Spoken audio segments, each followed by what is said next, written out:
Opponent goes first. We're against Kaito, Dancing Chateau. And I think we got a pretty good hand. As long as we don't get Thoughtseize turn 1. Asking, you shall not get Thoughtseize turn 1. So whenever one more creatures deal combat damage to you, you may return the creature to its owner's hands. You may activate low-to abilities of Kaito twice this turn rather than only once. It's pretty good for card advantage, honestly. Please don't counter this.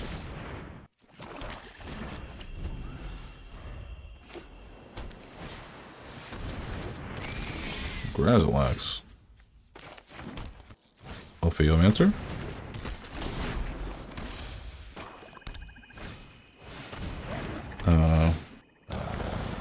We're gonna destroy our Ophiomancer. Are you gonna swing in, my friend?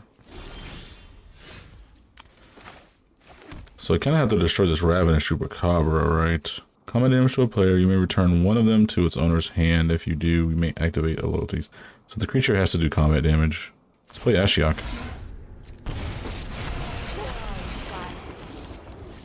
We'll create 2 Nightmare tokens. Leave open blockers, we're not going to swing. These are our blockers. Whenever a creature you control becomes blocked, you may return it to its owner's hand. So we could just let him hit it. Ashiok. Not give him the satisfaction of destroying it. He thought we were going to block, didn't you? If Chupacabra had 3, maybe I would have blocked, but I don't know, even then I probably still wouldn't have. Defiler of Dreams. Let's see what we get off Ashiok. Bitter Blossom. I need a land. Exile Bitter Blossom. Get the land. We have Terra Sunder.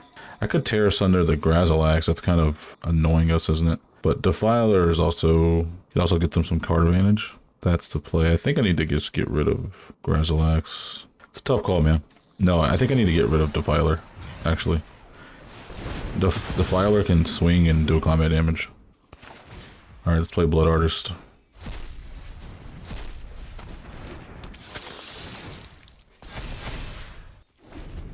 So we got rid of Beseech the Mayor and Black Market Connections. Beseech the Mayor would have been so sick. I am going to block here. And I'm going to let them choose. So they have to replay the Ravenous Chupacabra. And I'm okay with that. Because they either have to choose to destroy Blood Artist or Ashiok. And I'm okay with them destroying Blood Artist. Huzzah. That's okay. We're A-okay over here. Alright, let's play Beledros, baby. We're gonna pay 10 life. Exile 10 cards. We're going to Settle the Wilds. And we're gonna Dreadhorde Invasion. And we're gonna +1. Guess I'll take the Shock Land. And we'll kind of go from there.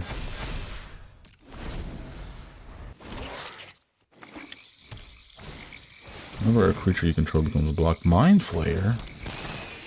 I'll tell you what, I was not expecting that. Activate the ability. Okay. Well, they took control of our Planeswalker. I mean, of our commander. What are they going to do? They can't replay the Ravenous Chupacabra this turn, so them swinging, I mean, they'll get it back into the hand, which just doesn't worry me, honestly.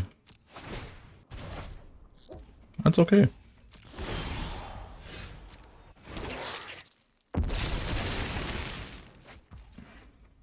So we kill the Mind Flayer. Kill the Mind Flayer. What did I get rid of? Jadar. Kill the Mind Flayer, get our Beledros back, or we can kill Grazilax, because Grazilax is pretty annoying. I guess we go here, let's see if they have a counterspell. They don't. Thank you for my commander back, please, thank you. Let's make some more tokens. I kind of don't want to do that. I kind of just want to save this just in case they board wipe. So let's sacrifice this. We'll draw a card. Steelbore Cutthroat is actually great here. Alright, let's pay 10 life. Now we'll do this since we have the cutthroat. 1, 2, 3, 4, 5, 6. So X is 6.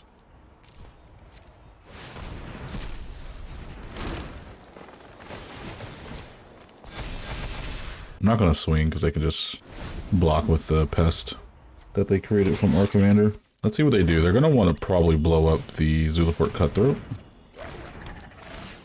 For sure. They blow up our commander. Why would you do that knowing that we have a bunch of force here? Sometimes the winning move. Maybe they have a way to get rid of it. It's a very janky deck of theirs. Okay, so let's exile some stuff. See what we get. Ooh. You know I got to do it. Actually, yeah, let's play Beledros, and then without untapping, we're going to play the One Ring. If he didn't counter our commander, he would have definitely counters the One Ring. Oh, doesn't have a counter spell either. Good for you, even though you kept playing the Chupacabra. GG's. Okay, we go first. We're up against Elrond, Master of Healing. Whenever you scry, put a 1/1 counter on each of up to X target creatures, where X is the number of cards looked at while scrying this way. Whenever a creature you control with the 1/1 counter on it becomes the target of a spell or ability opponent controls, you may draw a card. Okay, so let's keep this. It's a little risky, since we don't have a black source. Oh, there's our black source. But if we didn't, then we would just play Gala Greeters and then try to get the treasure off of that. I think we'll be able to play Gala Greeters, and I gotta tap it for the colorless. Before I do that, let's play Land of War Elves. Make the trap treasure. Go from there. We maybe can breach pretty soon. Breach the multiverse. And there's their commander. Do this because they tend.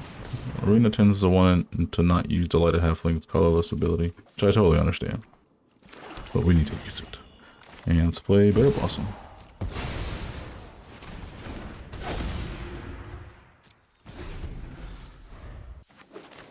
Whenever you scry, put a 1/1 counter on each of up to X target creatures, where X is the number of cards looked at while scrying. Ozolith's pretty great card for us. 1/1 counter deck.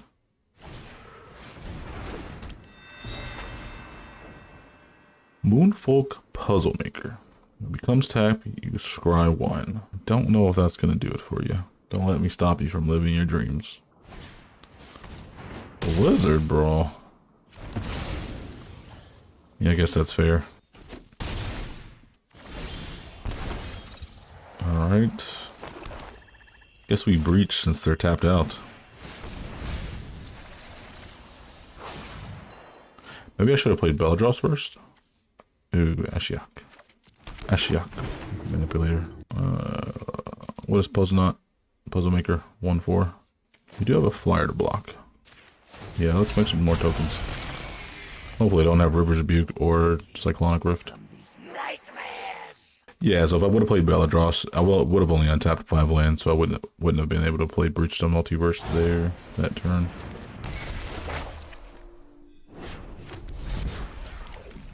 Okay. Create a Cursed Row token. What does this do? Enchanted creature has base power and toughness 1/1. So that's not too bad.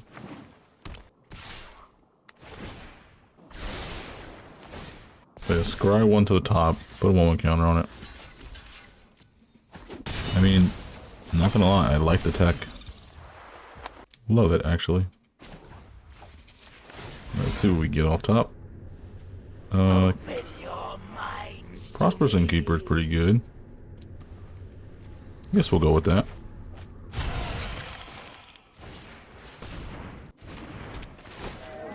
Make a token. Let's do this for black. Play Jadar so it can't be countered. Play the Bloodsprout Talisman. And I guess I'll play this as a land. I don't have any creatures in the graveyard, do I? Topiary Stomper, Gala Greeters, creature or planeswalker. I guess I'll keep that up for extra advantage. Not like we absolutely need a land like this moment. Moonfolk Puzzle Maker is just gonna get super big.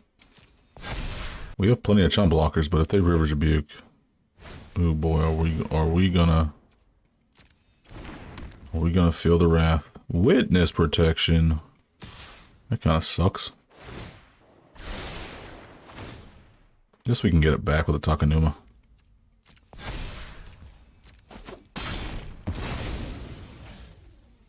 Alright. Let's get it back with the Takenuma.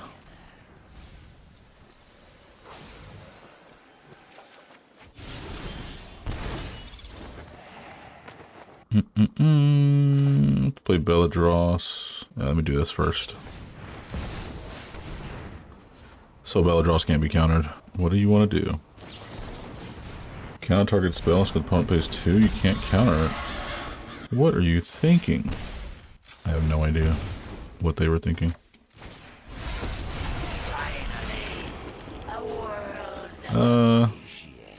+1.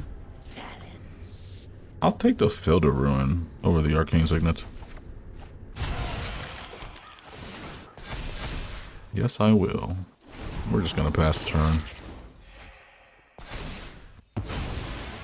You cast your next instant or sorcery spell with mana value 3 or less. Can't copy Memory Deluge anyway. Doesn't work like that. And they just did not have enough. Hey guys, welcome back to the channel. It's Gnome here, and today we're checking out Beledros Witherbloom. Really the only thing that you need to worry about with this card is that you can pay 10 life and untap all lands you control. You can only activate this once each turn, so yes, that does mean you can untap it during your opponent's turn. Although, you will have to pay 10 life. So it's a pretty steep cost, honestly. In Commander, not so much, but in Historic Brawl, yes, it is a steep cost of 10 life to untap all the lands you control. You also make a pest at the beginning of each upkeep, so it has that upside ability. So we're kind of playing a Aristocrat build, stuff with Blood Artist, Bitter Blossom, Dreadhorde Invasion, Jadar, you know the deal, and we have stuff like Grave Pact, Witch's Oven, things that benefit us when we die. The other great thing about Beledros is that once we play him, we can untap our lands and then play something huge. Breach the Multiverse is in here, Virtue of Persistence is in here, Primeval Titan, Liliana, Dreadhorde General, Blood on the Snow, Lalt, Spider Queen, Portal of Phyrexia, Virtue of Strength, and then of course Ashiok, Wicked Manipulator is really sweet for this deck because whenever we pay life, we exile that many cards from the top of our library instead, so we can actually exile the top 10 cards of our library instead of paying 10 life to untap all lands we control, and that's just really great synergy. You can't really ask for more than that. This deck performs well sometimes it doesn't, as Aristocrat builds do, and since we're not fully into the Aristocrat theme, we do kind of stagger and falter at times. That's just the nature of the deck, and I kind of wanted to build Aristocrats because we make tokens, and then I kind of wanted to build like big mana stuff over here because of the ability from Beledros, so it kind of pulls into two different directions. So it's kind of a bad thing because sometimes you don't always have your pieces for your Aristocrat decks, and sometimes you play Beledros and you have nothing to do. That's just the nature of this deck. Maybe you guys can make it more streamlined. Let me know down in the comments. Have you made a Beledros deck? So if you guys liked the video, consider hitting the like button, hit the subscribe button, and hit the bell notification, and consider checking out some of my other videos. It really helps out the channel a lot, and I couldn't thank you enough. So without further ado, let's get right into it and let's see how the deck does, shall we? Alright, we go first up against Kodama of the West Tree. This isn't a bad hand, but it's not really that great either. I guess we'll keep it. We can play Fable turn 1 just in case we don't hit our 4th land drop. Black. Once we have a green source in hand, Command Tower acts as both. Command Tower, let's play Dina.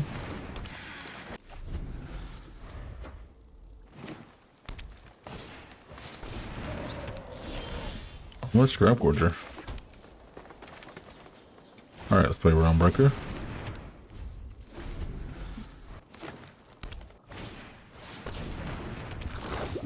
Scrap Gorger is pretty good for Kodama. Bloated Contaminator.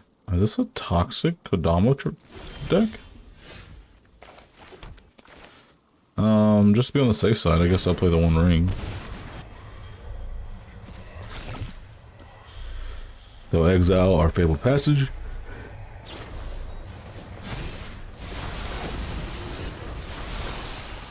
Oh, won't you look at that? They have to deal combat damage though, so they can't do it this turn. Now both of them have counters, so both of them are modified thanks to the Armor Scrap Gorger and the Vastwood Fortification. They played Primal Vigor. Oh boy, this is gonna be bad. We could Assassin's Trophy the Bloated Contaminator. I feel like that's the most safest play. I feel like I do it now before they have a chance to respond with any sort of protection. And I guess I'll play the One Ring. Or I guess I'll draw from the One Ring, rather.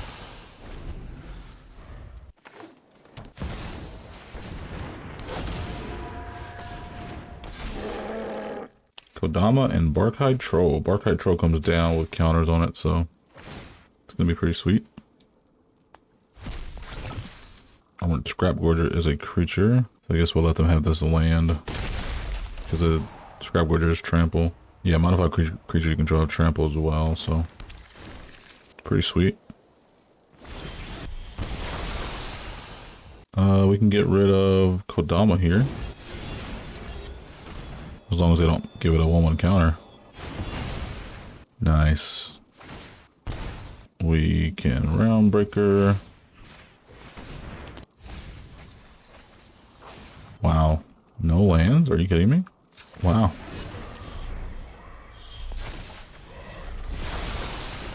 Alright, we'll just play Land of War Elves, get the land.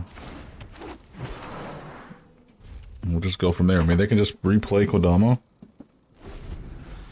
But they'll just have to spend the rest of their turn doing that. Or they can play something crazy out of their hand here.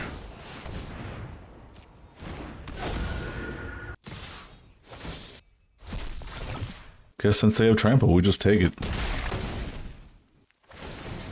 There's really no point in blocking. I mean, this is they already have 8 lands on the battlefield before they even get the ability from Kodama off. Kodama sounds way better than it is, actually. Sounds more fun than it actually is. Can we Beledros and then... No, if we Beledros, we actually are going to die. Because we lose 2 life from the One Ring. I could just Breach right now and just say screw it. Kind of go for it. See what we hit. We didn't hit anything in our graveyard? Alright, I guess Gruff Triplets it is. Thanks, Primal Vigor. You're the best. So the only thing we hit from Breach the Multiverse was Gruff Triplets off of their graveyard. Oh boy. Now that is bad. That is very bad. Geez, I'm gonna put like 8 counters on something. That is scary. Might as well swing. I mean, even though I can just block with all my creatures, you just replay Kodama. No problem at all. Right. 2, 3, 4. We'll just do that little number there. Kill the Kodama. Kill the Barkhide Troll. Guess we need to draw a board wipe. So we'll do this. Terra Sunder won't get through Everbrook Caretaker.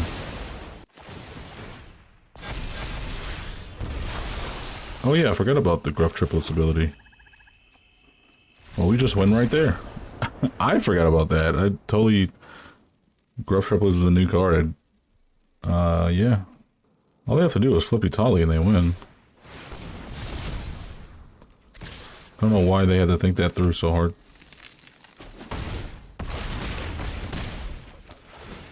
These Etali players thinking too much, man. Kind of baffles me they played land destruction there at the beginning. What was that about? GG's. Swing with Ilharg, put a creature on the battlefield, tear the beast triggers. They don't even hit us and we still lose. Mom! Somebody just followed me!